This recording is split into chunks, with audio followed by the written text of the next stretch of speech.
आदरणीय महोदय, मैं तो अन्याय के खिलाफ लड़ा हूं।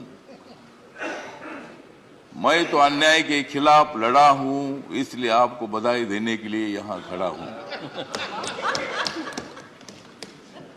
आपका अनुभव बहुत ही बड़ा है। आपका अनुभव बहुत ही बड़ा है, इसलिए आपने संघर्ष का पहाड़ चढ़ा है। मेरे पार्टी का मैं हूं अकेला। मेरे पार्टी का मैं हूं अकेला, लेकिन मेरे हाथ में है संविधान का पेला। मैं हूं मेरे पार्टी का अकेला, लेकिन मेरे हाथ में है संविधान का पेला। मैं तो हूं आपका सच्चा चेला।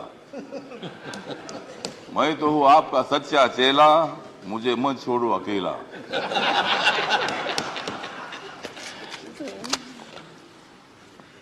जिन्होंने उपराष्ट्रपति का सर किया है गढ़, जिन्होंने उपराष्ट्रपति का सर किया है गढ़, उनका नाम है धनखड़। हमें मिलकर उखाड़ देनी है विषमता की जड़। हमें मिलकर उखाड़ देनी है विषमता की जड़। इसमें जरूर सफल होंगे आदरणीय धनखड़।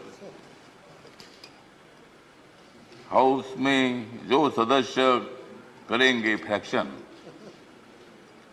हाउस में जो सदस्य करेंगे फ्रैक्शन, उनके ऊपर होनी चाहिए कड़ी एक्शन। हमें तो मजबूत करना है भारत नेशन। हमें तो मजबूत करना है भारत नेशन। हंगामा करने की हमें नहीं चाहिए फैशन। तो हमें पूरा विश्वास है कि आप बहुत बड़ा संघर्ष करते करते यहाँ पहुंचे हैं। गांव से आकर किसान के बेटे के माध्यम से आप इतने बड़े उच्च पद पर आए हैं। इसमें आपका अनुभव, आपका बहुत बड़ा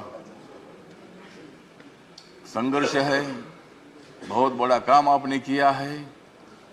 आपने पश्चिम बंगाल में गवर्नर का जो काम किया है, बहुत बड़ा वहाँ चैलेंज था।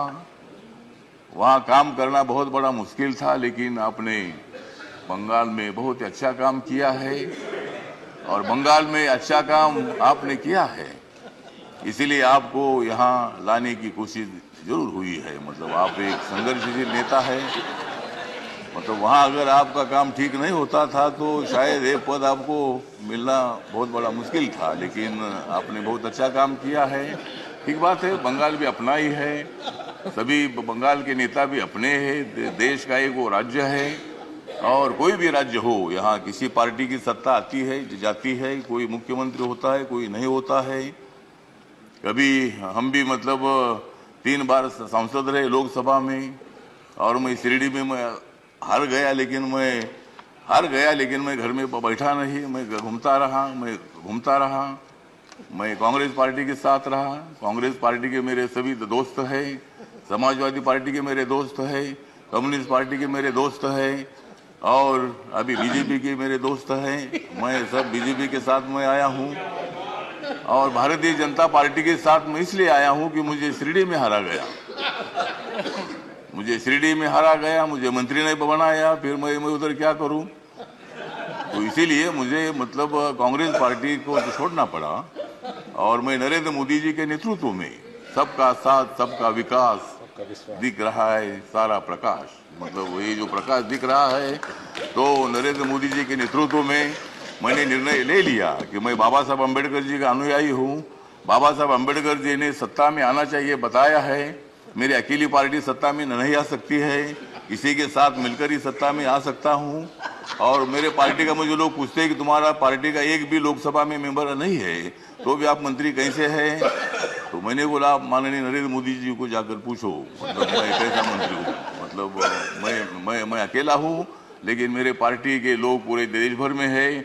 नॉर्थ ईस्ट में मेरी पार्टी सभी पार्टी है, और मुझे बोलने का मौका तो दीजिए। मुझे मालूम है कि आप बहुत अच्छे आदमी हैं, और मैं आपको, हाँ, आप मुझे हर बार बोलते थे कि हमको कविता सुनाओ।